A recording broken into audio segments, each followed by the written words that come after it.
Hello everyone, my name is Yash Ingle. I'm from section A3, roll number 11, CSE department, and today I'm going to explain the following topics mentioned, that are the classical deterministic, classical probabilistic, and quantum probabilistic systems with some of their examples for my teacher's assessment too. So let's begin. Begin with, we need to discuss about the adjacency matrix and initial state.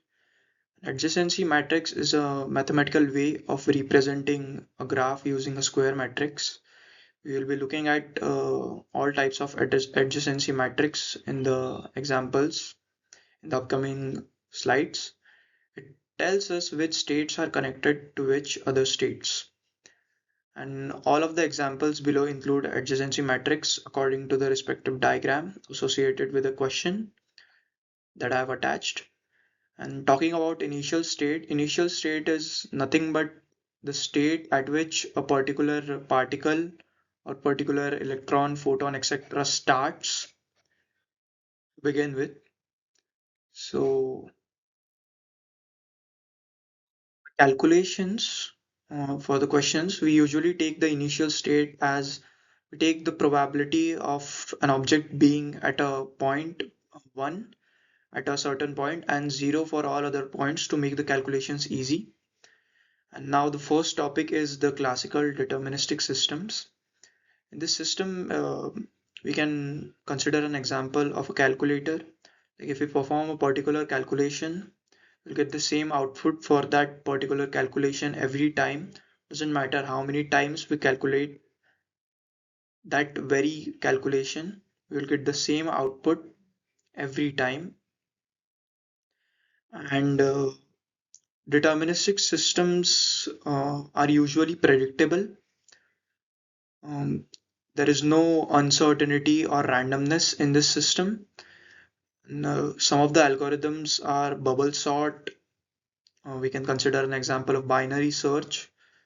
Classical physics under ideal conditions, Newton's laws can predict motion exactly. So that is an example of classical deterministic system. Um, how the deterministic system behaves. If a machine is in state A and you apply a rule R, it will always go to the same state. So it has no randomness. It is predictable and reproducible. Examples are calculators and Newtonian physics. Like we can calculate the force, uh, exact direction of a particular object. And here is the question which we will be discussing ahead. According to the diagram that we saw above, uh, this is the particular what do you say? This is the particular matrix for the marbles at each vertex. There were 6 marbles at vertex 0, 4 marbles at vertex 1, and this is the adjacency matrix that we were talking about earlier. This is the adjacency matrix for the particular diagram, and this is the initial state.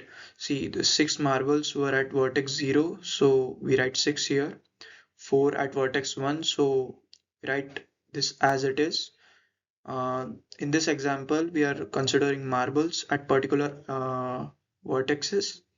So then if we need to find the new state, we need to multiply the adjacency state by the old state, that is the initial state at this particular point. So we'll be multiplying it, and the new state will be that after the transition and the measurement, there will be 0 marbles at vertex 0. After this is the matrix for this the state for after one time click. So we can calculate the same for second time click. We need to multiply.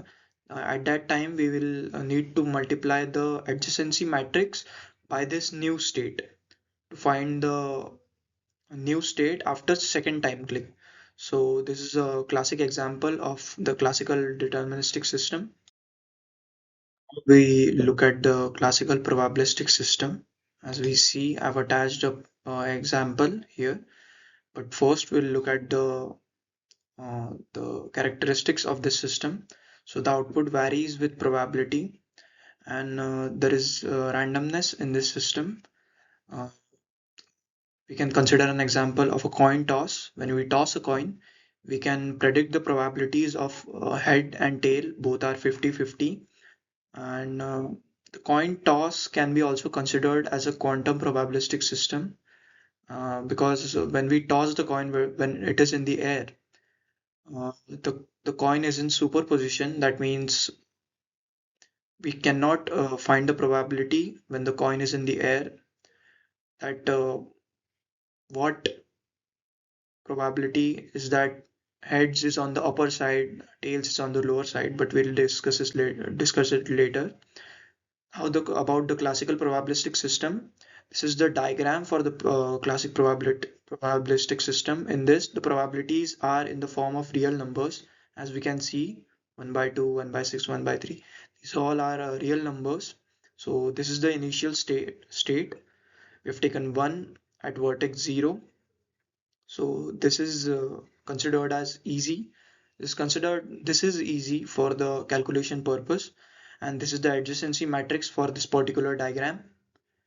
So we multiply the adjacency matrix by the initial state and we find the new state. This is the new state. So after first time period or first time click, there will be zero. Uh, there will be zero what objects at vertex zero. There will be 50% probability that the object is at vertex 1, and there will be 50% probability that the object is at vertex 2 after the first time click. If you want to find the second time click, we need to multiply the adjacency matrix by this state, find the probability after second time period. Here is the probability after the second time period. Uh, as you can see, 1 by 4, 7 by 12, and 1 by 6. This is the new state, and this is also considered as an example, classic example of the classical probabilistic system, the billiard ball example. So as you can see, the this is a special case because 1 by 2, 1 by 2, every vertex shares 1 by 2 probability, and this is the adjacency matrix for this diagram.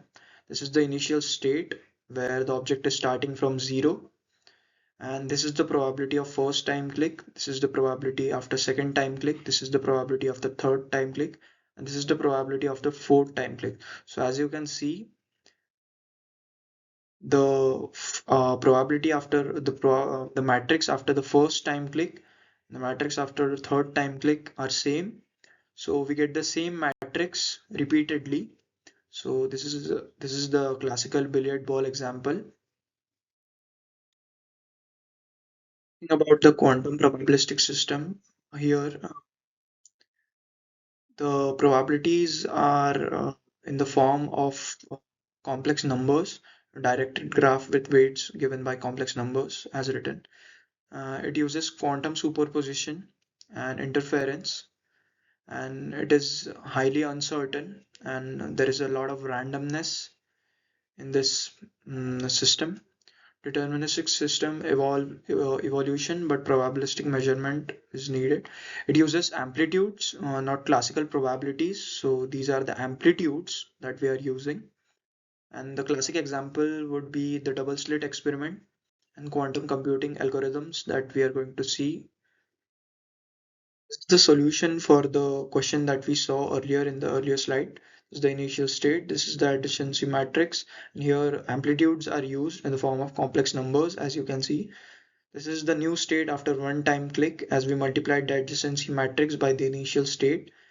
And this is the matrix.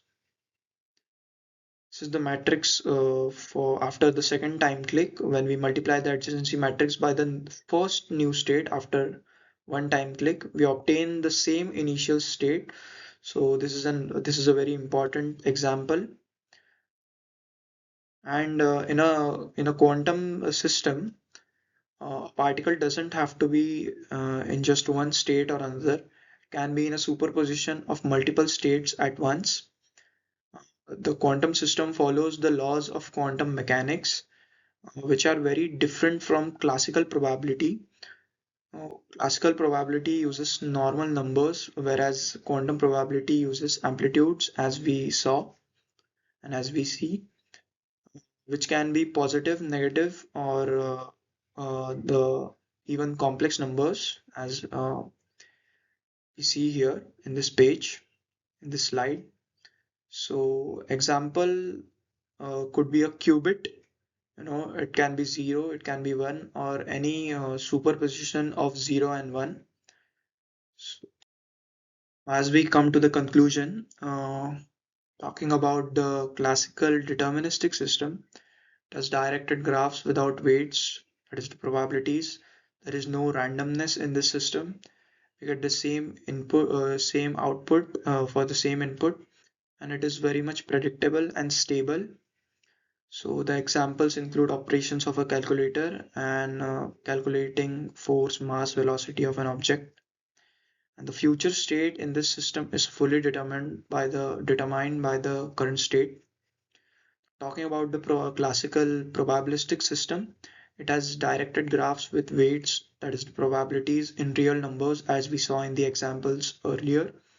And algorithms in this system use randomness to make decisions. Transitions are based on probability values. There is no interference or superposition, as we see in the quantum probabilistic system.